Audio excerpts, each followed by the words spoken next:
By the end of this video, you're going to be able to go from being unemployed or stuck in a job that you hate to landing a six-figure job that you actually like. It's going to happen so quickly that it's going to feel like it's illegal. And I'm not just saying that just to say that. I was recently working with a private client who's a sophomore at the University of Texas at Austin, and she was stuck in the same cycle that you're probably in right now. Sending out infinite applications, constantly tweaking the resume, but hearing nothing back. When we started working together, I told her to stop applying entirely. Instead, we focused on implementing a future-proof operating system. We got clear on what she actually wanted, created a strategy that fits her and the job that she's applying for, and started working on building out proof of work to show her skill sets and interests beyond a resume. She started cold emailing and built relationships, worked on a longer-term project, sent it to these relationships that she built, and within 2 weeks, she got a job offer. All it took was one simple switch and working together for just 2 weeks. She didn't send any applications, didn't even have to really interview. The formal application process and resume drop was just a formality, and she was able to skip the thousands of other applicants and find a side door into a company. Today, I'm going to give you the exact system behind what worked with this individual. More importantly, by the end of the video, you're going to be able to implement it yourself and hopefully land your dream job. We've covered before that 80% of jobs are never posted publicly, and the most resumes are filtered out before a human ever sees them. I'll link the videos in the description and above if you want to learn more about that. But today, we're going to skip the theory and just go straight into what actually works. So here's the one idea that you need to really understand before you start implementing the playbooks. When you send a resume, you're asking someone to just trust you. You signal to them, I have these skills, I did these things, just believe me. People want to believe you, but it's much easier to move you forward in an interview process if you have tangible proof. When you send them a project or actual work, you're not asking for trust. You're actually showing them what you're capable of. This is the shift that will really change your entire approach. You stop being focused on applications and you become a demonstrator. You answer the only questions that matter for hiring managers, which is, can this person do the job and add value? And you do this before anyone even asks it. Now, fast forward to today, AI has made this even more accessible. You can use tools like ChatGPT, Cursor, Claude to build work that would have taken years of experience to just 2 years ago. But here's the catch that you really need to understand. When everyone can produce the output alone stops being impressive. It still matters and it shows that you can take action, but the thinking and judgment behind it is what will get you hired. Being able to articulate why exactly you built what you built, what decisions you made, how you'd iterate it and improve it going forward become that much more important. So with that in mind, let me show you exactly how the system works. First step is to build a project. You don't need 5 projects. You don't need a fancy website displaying all the stuff that you've done. You just need one piece of work that proves you can think and execute in the field that you're targeting. So let me show you exactly what that looks like with a few examples. If you're interested in finance, this is exactly what you need to do. Here's the playbook for free. Pick a publicly traded company, go to their website, because all of their financial information is available. Pull their 10K filing, their 10Qs, maybe some other SEC forms that they filed, and build a 3-statement financial model. Include the income statement, the balance sheet, cash flow, and then write a 1-page investment memo. Put your view and thesis behind the stock, why it's interesting, what are the perceived risks, and why you would or would not put your money behind this company. Now, this is a very specific type of finance, but it shows that you understand financial concepts. You can use tools like Microsoft Excel, financial AI tools,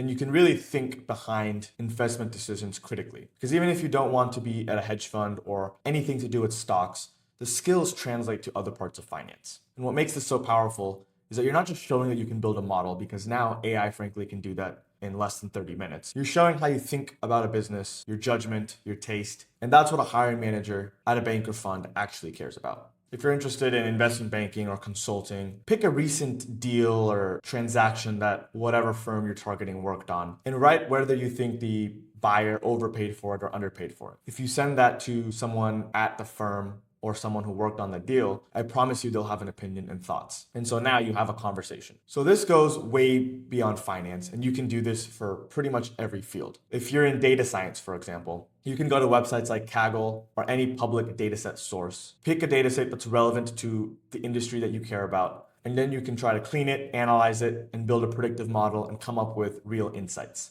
The key is to not just show the results and the work, but to write your methodology. Why did you choose this model over another one? What trade-offs did you make? What would you do differently with more data? If you're more on the product or engineering side of things, go and build something. A simple app, a tool, a feature, an automation. It doesn't have to be polished. It just needs to work and show that you can solve problems. A tool that solves a real problem beats an aesthetic or pretty portfolio that has no substance behind it. This even goes to fields like marketing or strategy. If you're interested in this, You can pick a brand that you think is underperforming, a company that's struggling lately in the market. You can audit their digital media presence, their website, their messaging, and then write up a proposal explaining here's what you would change and why. Or you could just go ahead and run the actual campaign. Pick a product, whether it's real or hypothetical, and build a funnel. Write the copy, design the ads, show the strategy and thinking behind it. The point of these examples is to really just demonstrate that you need to really be thinking and acting as if you're already in the role. Start working on projects, and that will naturally lead you to whatever role that you want very quickly. I know some of you might be thinking, I'm still in school, I don't have experience, who am I to build an investment memo or data model? But that's exactly the point. The old system in the old world and the playbooks that worked from 10 years ago, the ones that you're probably using today, made you wait. It made you get the internship,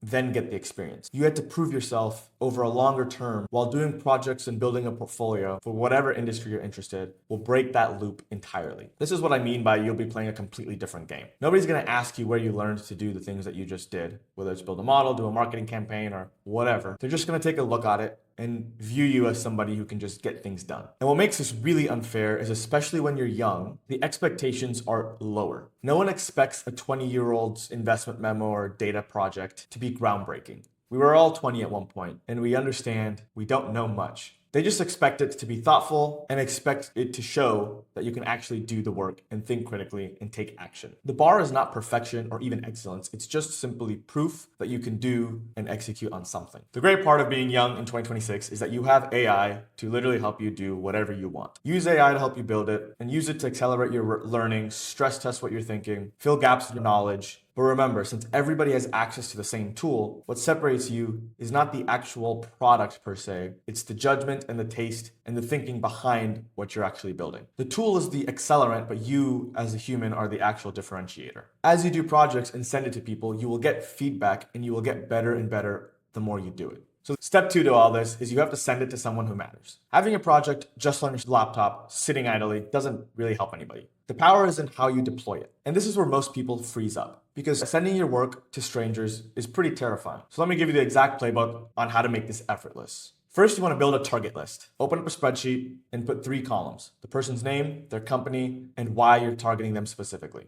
You're looking for people who are close enough to the hiring decisions that your work would mean something to them, but not the CEO. You want to find a team leader or a VP of the department you want to work in. Start by finding 10 people. That's it. Don't go for 100 because that's just spraying and praying. Be intentional and find 10 targeted people that you want to send your work to. Use LinkedIn, company websites, your school's alumni network. Find alumni at companies you care about. That's the only useful thing about school these days. Now start sending a cold email to them. I've covered cold emails in depth in previous videos, and I also have a newsletter with templates and examples linked in the description. But here's the framework specifically for sending a project. So email typically has 3 parts. Part 1 is the context. It should just be 1 or 2 sentences and describe who you are, why you're reaching out to them specifically, and that part's the most important. This has to be very tailored. It's not just, I admire your company. It's something like, I saw your team just close the Series B for company A, and I had some thoughts on the deal. Part 2 is the work. 2 to 3 sentences about what you actually built and why. This is not a full explanation, but just enough to make them want to open the attachment. It could read something like, I put together a 1-page investment memo on this company A. My thesis, the risks I see, and a question about your firm's approach to this space. Part 3 is the ask. It's 1 sentence, and you want to keep it small. It's not, can I have a job? It's not even, can I get coffee with you? Something like, would love to hear if you think I'm seeing this right. Even a 1-line reply would mean a lot. The smaller the ask that you have, the higher the response rate is. You're not asking for a job, you're just starting a conversation and getting your foot in the door. Because a conversation can lead to a relationship, and then a relationship can lead to a job. So let me show you how this works in practice. I was mentoring a student at the University of North Carolina. He was interested in breaking into venture capital. Now, the thing with venture capital is that there is no defined path, and there's no real way to get in. But when most students go about trying to learn about this space, they send emails like, hi, I'm a junior at UNC.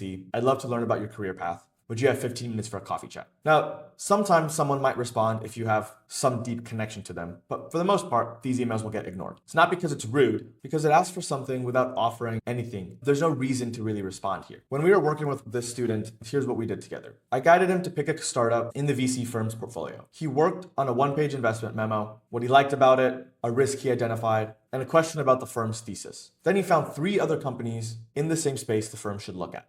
He attached everything to the cold email. Now that email doesn't get ignored. He basically did a version of the job without even being asked. because he didn't ask for anything at all. He demonstrated something. He showed that he can think about deals in the way that the firm thinks about them. This is what it means to really skip the pile and find the side door. You're not competing with the general application pool anymore. You're not sitting in front of a stack of resumes. You're showing up with work that's already done. Now, this can be applied to literally any field, whatever it is, whatever industry you want to pursue. So this week, I want you to send 3 emails. That's it. Pick 3 people from your target list, attach a version 1 of a project that you've worked on that's relevant to what they do, and use our 3-part email framework to set up conversations.